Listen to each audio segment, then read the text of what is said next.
Good afternoon to all the officers of Department of Justice, Ministry of Law and Justice, my fellow panelists and everyone in the audience.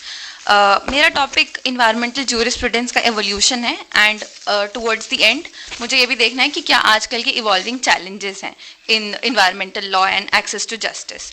So I will just begin with my presentation.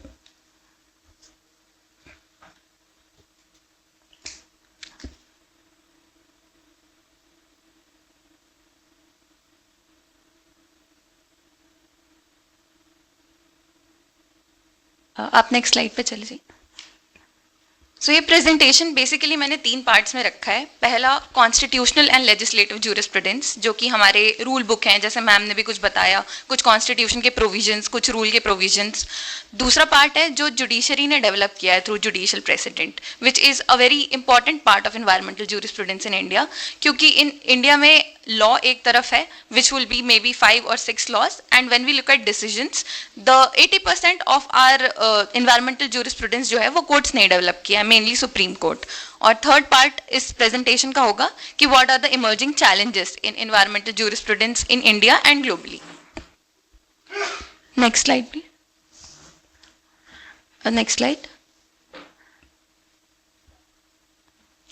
तो अगर हम jurisprudence की बात करते हैं तो India में कोई भी जूरिस्प्रूडेंस हो, वेदर इन्वायरमेंटल और otherwise, the starting point is always the constitution. तो कॉन्स्टिट्यूशन किसी सब्जेक्ट के बारे में क्या बोलता है पहले हम ये देखते हैं, and then we look at the laws which are created as a result of the powers given by the constitution. But एक पेक्यूलियर बात है इंडियन कॉन्स्टिट्यूशन की कि इसमें बहुत एक स्कूल ऑफ थॉट है जिनका मानना है कि इन्वायरमेंटल कॉन्स्टिट्यूशन इन्वायरमेंटली ब्लाइंड था in the very beginning when in 1950s it was adopted, because the term environmental protection, ecological conservation, ये सारे terms नहीं थे उसमें. But other school of thought on the other hand, which I also agree with, says that silence on the word environment does not mean कि कोई intent नहीं था constitution का एनवायरनमेंट को प्रोटेक्ट करने का. लेटर ऑन वील सी कैसे article 21 जो कि हमेशा से कॉन्स्टिट्यूशन का पार्ट रहा है उसको ही यूज करके हमारी human rights and right to dignity under article 21 को यूज करके इन्वायरमेंटल राइट्स आगे इवॉल्व हुए हैं. Next slide. और ये मेन प्रोविजंस हैं जो कॉन्स्टिट्यूशन के इन्वायरमेंट के बारे में डायरेक्टली बात करते हैं. सर ने ऑलरेडी समराइज कर दिया कि डायरेक्टिव प्रिंसिपल्स 48A में और फंडामेंटल ड्यूटी जो सिटीजन्स की होती है वो 51AG में मेंशन्ड है. ऑल्दो ये दोनों ही राइट्स नहीं है, फंडामेंटल राइट्स नहीं है, जो कि पार्ट 3 में होते हैं, लेकिन इनका भी एक बहुत इंपॉर्टेंट रोल है इन डेवलपिंग इन्वायरमेंटल जूरिस्प्रूडेंस, क्योंकि directive principles of state policy की पहले आर्टिकल में ये लिखा है कि directive principles are fundamental to the governance of a nation. So although it is not a fundamental right, it is also a fundamental concern of the Indian government as well as the Indian constitution. And few more provisions जो कि usually छूट जाता है लोगों के notice से, क्योंकि 48A and 51AG are the most important ones. But if you look at the provisions relating to local government, which is municipal corporations, उसमें भी explicitly functions में उनके mentioned होता है. If you look at part 9A of the constitution which talks about municipal corporation, local government generally, कि you have to make a draft development plan for ecological conservation and environmental protection. तो जो district और metropolitan planning committees हैं उनके respect में specifically environment protection का mention है. Next slide. और जैसे कि सर ने अभी जस्ट ही बताया कि स्टॉकहोम कॉन्फ्रेंस के बाद एक पूरी वेव आई इंडिया में डोमेस्टिक लेजिस्लेशन की, एंड मेनी पीपल से कि global consciousness, global environmental consciousness में इंडिया की एंट्री हुई after 1972 Stockholm conference. Although I sort of disagree with this, क्योंकि indigenous jurisprudence of India, I think back in the Vedic times itself, if you look at in a theological sense, back then also there has been very vivid details of how ecology has been important and how natural resources like solar energy, wind, animals, even soil have certain inherent importance. In fact, हमारा जो Indian वैदिक culture है पूरा, मतलब देवी देवताओं की मूर्तियां तो बाद में है, पहले तो नेचर की पूजा करते हैं. Exactly. So it we are rooted in actually nature की पूजा, चंद्र की पूजा करते हैं. ये छठ का जो छठ का महापर्व है पूरा, I mean it's nothing but dedicated to the sun. Yes. तो ये ऑलरेडी हमारे भले ही वो मॉडर्न लेजिस्लेटिव सेंस में हमारे जूरिस्प्रूडेंस में नहीं रहा हो, वो 1972 के बाद आए हो, but intrinsically Indian jurisprudence always had it always had given importance to environmental preservation. So if you can see 1972 में conference हुआ, उसके बाद 1974 में Water Act आया, 1980 में Forest Conservation Act, 1981 में Air Prevention and Control of Pollution Act, and finally 1986 में Environmental Protection Act, which is more of an umbrella act जिसमें सारा environment की सारी चीजें cover होती हैं, but that came after the Bhopal gas tragedy specifically. So all of these acts have already been explained by ma'am कि किसमें CPCB जो State Pollution Board और Central Pollution Boards जो होते हैं जो Water और Air Act के अंडर काम करते हैं, and EIA notifications जो कि Environmental Protection Act के अंडर से ही emanate करता है. And then talking about international commitments, then again after Stockholm, India has become a part of all of these conventions. Convention of Biological Diversity, UNFCCC, Paris Agreement, in which many countries, many big countries of the world are exiting and entering it again and again, but India has been committed to its principles under Paris Agreement. Then Convention on Wetlands, Sites, and Basel Conventions जो wetlands की बात करता है. तो also we know sir also mentioned Article 253 जो international commitments को domestic law में incorporate करने की power है हमारे parliament के पास. तो after adopting all of these international commitments, we have also, as far as possible, the parliament has also adopted it into our domestic law. Next slide. So this is jurisprudence में when we talk about jurisprudence, it is all about law. So I'm talking about in a right based manner कि कितने तरीके के rights हैं. Environment law कहाँ से आ सकता है, like right to a clean environment कहाँ से emanate करता है. Like sir mentioned, there are certain customary and community based rights also which forest dwellers and many indigenous communities have. That is also recognized by our legal system. Then again common law which is developed by the courts generally, statutes and subordinate legislation including the constitution as well as environmental protection acts which I just mentioned, and human rights which we adopt from international commitments, but then again we adopt it into अपने domestic laws में भी हम उसको adopt कर लेते हैं. इसमें अब जो दो main चीजें बची, constitutional rights outside fundamental rights chapter and fundamental rights, तो ये दोनों के बारे में हम बात करेंगे in our second part. Next slide please. So ये constitutional rights और fundamental rights क्योंकि like I mentioned in the very beginning उसमें mention नहीं था constitution में शुरुआत में, तो वो धीरे धीरे develop हुआ through amendments, but उसमें Supreme Court का particularly काफी important role रहा है.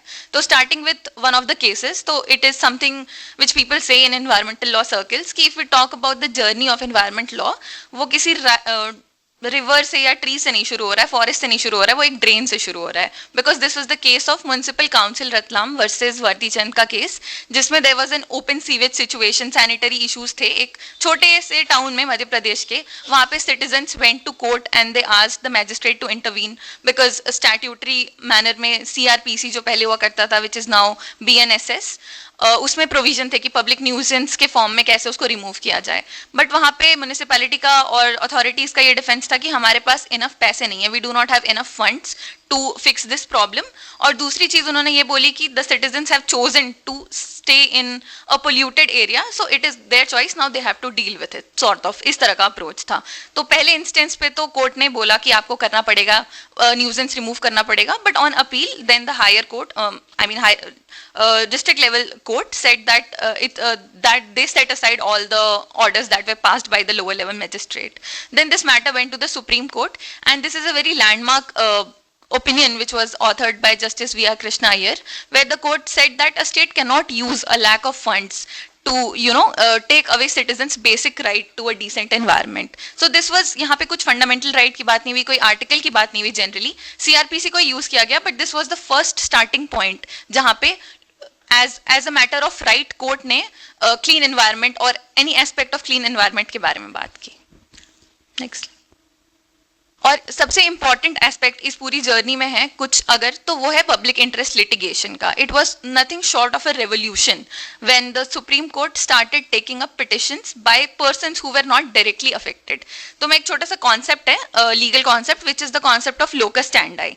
उसमें ये बोला जाता है कि जो इंसान अफेक्टेड है वो ही कोर्ट में जा सकता है, but by means of public interest litigation वो कॉन्सेप्ट को थोड़ा रिलैक्स कर दिया गया. तो even if any person who is representing a community or a group of people who are affected, even when they do not have a direct stake in the outcome, even they can go to court. तो पहला aspect तो ये था। दूसरा, court ने ये करा कि लेटर्स और टेलीग्राम्स के फॉर्म में भी जो लेटर लिखा जाता था, बहुत सारे ओपन लेटर्स आते हैं न्यूज़पेपर में, आपने देखा होगा कि open letter to the chief justice of India, वैसे लेटर्स कभी कभी जाते थे जिसमें एक specific legal problem, specially environmental problems बताई हुई होती थी। कोर्ट ने उसको रिट पिटिशन के फॉर्म में खुद ही कन्वर्ट करना शुरू कर दिया। तो even a person who is not able to hire a lawyer, और उसको पूरी कोर्ट की वो प्रोसीजरल टेक्निकलिटीज नहीं पता है, उनकी बातें भी कोर्ट तक पहुंचने लग गई। Third was suo motu cognizance court लेने लग गई, which ma'am also mention. Now NGT also take suo motu cognizance, जिसमें अगर कोर्ट या किसी जज ने या कोर्ट की रजिस्ट्री ने देखा कि सुप्रीम कोर्ट न्यूज़पेपर्स में कोई इन्वायरमेंटल डिग्रेडेशन की एक्टिविटी हो रही है which is not, may be court के सामने अभी तक नहीं आई है, तो कोर्ट ने वो खुद से ही सुओ मोटो कॉग्निजेंस लेके उस पर काम करना शुरू कर दिया। चौथी एक इंपॉर्टेंट चीज ये हुई कि एडवर्सरियल प्रोसीडिंग्स, जिसमें ए वर्सेस बी का फॉर्मेट रहता है कोर्ट में, उसको हटाकर कोर्ट ने बोला कि एनवायरमेंटल मैटर्स में, क्योंकि जैसे sir also mention, there is certain scientific level of expertise which is expected, तो court made expert level committees, और उनको बोला कि आप टाइम लीजिए, साइंटिफिक इवैल्यूएशन करके हमें फाइंडिंग्स बताइए, based on those findings then court gave very reasoned responses. Other than this, monetary compensation, equitable remedies भी कोर्ट देने लग गई as a result of environmental issues. And lastly, one more important thing which was developed was the writ of continuing mandamus. तो उसमें court ने भले ही order दे दिया, जैसे एक इंपॉर्टेंट केस है टीएन गोदावर्मन का, वो 2002 से अभी तक चला आ रहा है, अभी भी अगर आप सुप्रीम कोर्ट की साइट पे देखेंगे तो शायद लास्ट मंथ भी उसके ऑर्डर आए होंगे। हाँ, the original case is from 1985 and it has been ongoing. Yes, and even last month or last week, if you see, there are orders passed as a result of this case. तो court ने jurisdiction अपने पास रखी कि even after we pass the order, we will keep continuously monitoring it. So all these 5 and 6 approaches that I have mentioned, इससे access to justice बहुत ज़्यादा खुल गया कोर्ट के पास, जैसे कि काफ़ी हद तक जो लोग खुद से कोर्ट के पास नहीं जा सकते थे उनको भी रेमेडी मिलने लग गई, और रेमेडी के भी बहुत सारे फॉर्म्स हो गए, जैसे मॉनिटरी कॉम्पेंसेशन। तो ये एक बहुत लैंडमार्क डिसीजन था in the entire history of environmental jurisprudence. अब जो दो मेन आर्टिकल की बात होती है राइट्स चैप्टर में, one is article 19 and one is article 21। Article 19 बहुत मैं शॉर्ट में बताऊंगी क्योंकि it is right to freedom of speech and expression, but उसमें कोर्ट ने रीड किया हुआ है राइट टू नो। तो इसमें राइट टू नो कोर्ट ने कैसे इंप्लीमेंट किया कि उसमें कोर्ट ने अथॉरिटीज को कंपेल किया कि आप जो सैनिटेशन प्लान्स है अपने, या बिल्डिंग बनाने की जो परमिशन स्लिप्स हैं, वो सारे कुछ प्रोड्यूस करना, and the citizens have a right to know about all of these plans. तो उस तरह से कोर्ट ने इसको इंप्लीमेंट किया। एंड आर्टिकल 21 में I will be a little brief. Article 21 में देयर वर फ्यू केसेस, जैसे स्टार्टिंग में कोर्ट ने आर्टिकल 21 का नाम नहीं लिया, लेकिन बात की कि there is a right to live in an healthy environment. वो दून वैली का केस था, specifically speaking, rural entitlement Kendra versus state of Uttar Pradesh. इस केस में मसूरी में माइनिंग हो रही थी, तो उसको रोक करके कोर्ट ने बोला कि there is a right to live in a healthy environment, but उसमें आर्टिकल 21 मेंशन नहीं किया। बट इवेंचुअली आगे चल के 2-3 केसेस के बाद, in the case of state of Bihar का एक केस था जिसमें कोर्ट ने बोला कि right to live in a healthy environment, wholesome environment with free clean air and clean water is a right under article 21. So now what happens कि अगर कोई राइट आपका फंडामेंटल राइट बन जाता है, तो at the same time you get remedy under article 32। तो उसमें आप सीधा सुप्रीम कोर्ट को अप्रोच कर सकते हैं। अगर कोई चीज आपकी फंडामेंटल राइट है, तो barring all courts you can directly go to the High Court or the Supreme Court. And you must have heard the name of MC Mehta. He was a big time environmentalist and litigator. तो इनके नाम पे बहुत सारे cases हैं। जो law school में जाते हैं वो तो काफी ज्यादा इनका नाम सुनते हैं, जनरली भी इन्वायरमेंट सर्कल्स में ही is one of the most important figures. तो once you get a right, what MC Mehta did is he filed petitions in court using article 32, जिससे उनको actual remedy मिले, क्योंकि जब एक where there is a right there is a remedy. So now the court has established a right under article 21, so there is a remedy as well involved. So for example, I have given the example of 2 cases, Ganga pollution case and the oleum gas leak case. So just to take one example, in the MC Mehta versus Union of India case, MC Mehta went to court and it said that ये tanneries से जो पानी, जो chemical factories और tanneries से जो waste निकल के पानी में जा रहा है, which is polluting the Ganga river, eventually the court had to order to shut down these tanneries. So this now right has taken in the form of a remedy as well. Next. Yes and these जो मैंने starting में बताया था PIL के slide में कि ये इतनी सारी 5-6 तरह से अब कोर्ट ने इन्वेंट किए रेमेडीज, तो ये 3 केसेस उसका एग्जाम्पल है एक तरह से। जैसे वेलोर सिटीजन्स वेलफेयर फोरम के केस में कोर्ट ने अडॉप्ट किया इंटरनेशनल प्रिंसिपल, जैसे सर बता रहे थे precautionary principle and polluter pays principle. तो पहले ये इंटरनेशनल लेवल पे था, now it has been adopted into India's domestic legislation as well. Secondly, Indian Council for Enviro Legal Action, इसमें कोर्ट ने पहली बार एक हाई लेवल पे इन्वायरमेंटल रिमीडिएशन के लिए कॉस्ट पे करने के लिए बोला केमिकल फैक्ट्रीज को। And the TN Godavarman case, like I already explained, इसमें कोर्ट ने कंटिन्यूइंग मैंडेमस इशू किया, जिसमें कोर्ट फॉरेस्ट कंजर्वेशन का ये ओरिजिनली केस था और अभी तक इस पे ऑर्डर्स और हियरिंग्स होती हैं सुप्रीम कोर्ट में। So these were the most fertile years of the Indian constitution, जिसमें राइट्स और रेमेडीज काफी ज्यादा इवॉल्व किए गए। And from doctrine to regulation, talking about, so now all of these were in the form of doctrines कि ये क्या करना चाहिए, कहाँ किस हद तक हमारे पास right है।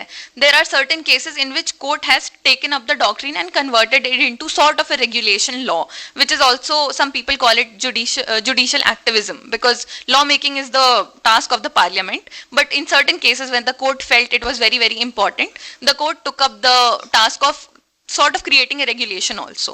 For instance, in the case of MC Mehta versus Kamal Nath, court ने बोला कि कोई भी environmental resource cannot be privately owned by someone. It is held in trust by the state for the public of the country. तो यहाँ पे trustee और beneficiary का relationship establish कर दिया कोर्ट ने, जहाँ पे state has a duty of care कि उनको environmental resources protect करने हैं for the citizens of the country.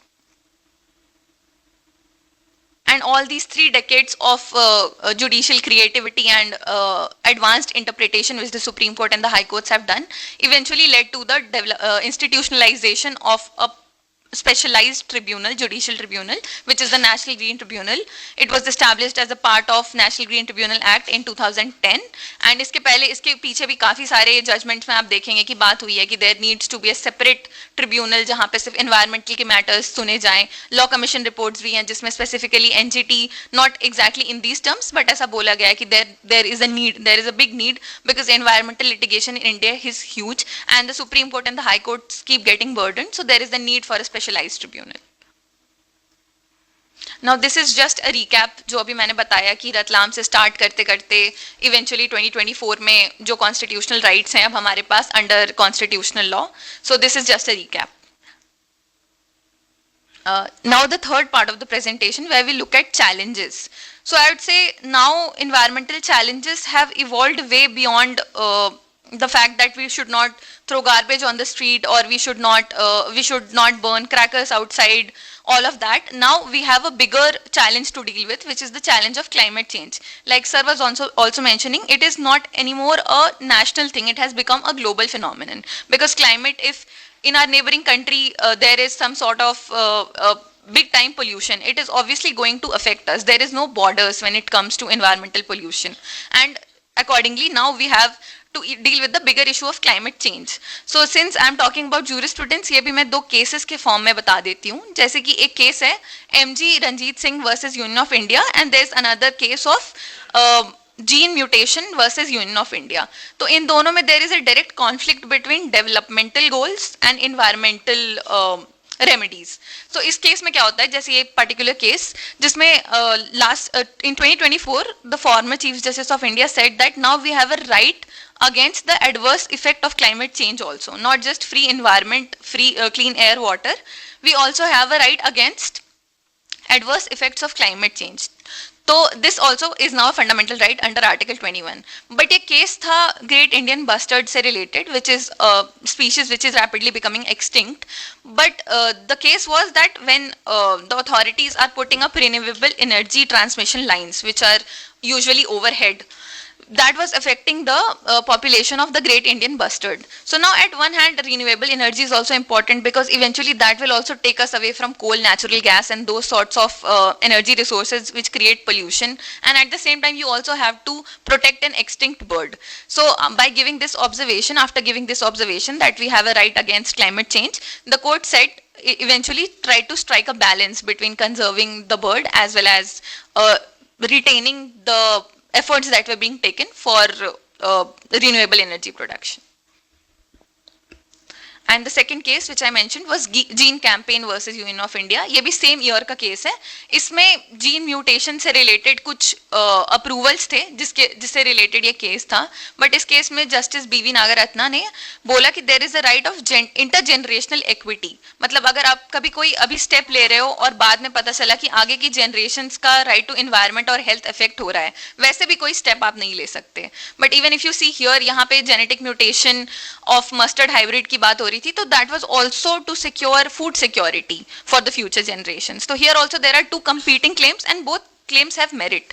But then now one of these challenges is to balance, how to balance the environmental challenge and how to also not leave developmental initiatives far behind. Next slide. And coming to, just to briefly talk about the other small challenges that we have. So one is the backlog of cases. So despite the inauguration of NGT, even then environment litigation just keeps on increasing, and there is a certain backlog of cases in different judicial forums. So that is one of the challenges. Second is the legal development. Like ma'am mentioned, there have been many legal developments in 2023 and 2024 under the Jan Vishwas Act most likely. So these amendments also lead to increased litigation, and sometimes there is sort of a confusion at the level of the implementing authorities, because the law is also a very dynamic phenomenon. So that also poses a challenge. And lastly, on institutional capacity. So be it central, state or private level institutions, all these institutions face certain resource based challenges, so financial constraints as well as staffing issues. And going to the concluding slide, so all I could say is, while talking about jurisprudence, is the judiciary has given a very well lit path. Now it is up to the institutions, the governments and the civil society to walk on that path and eventually lead to a cleaner and a better environment for all. Thank you.